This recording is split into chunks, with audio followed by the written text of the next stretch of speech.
తల్లిదండ్రులు లేని పసిపిల్లలు. వారికి అన్నీ చిన్న వయసులోనే అక్కిన వంట నేర్చుకున్నాడు తన చెల్లెళ్ల కోసం.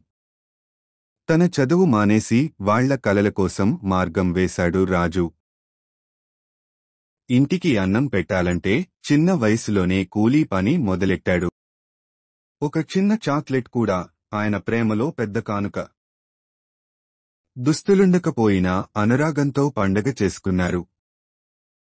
చదువులో ఎదుగుతున్న చెల్లెళ్లను చూసి కన్నీళ్లతో నవ్వాడు రాజు.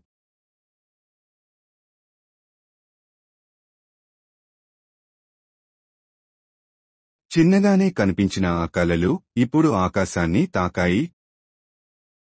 రాజు స్వప్నం వాళ్లు ఎదిగి గ్రామానికి ఉపయోగపడాలని. గొప్పతనం వస్త్రాలలో కాదు, మనస్సులో ఉంటుంది. అది రాజు చూపించాడు.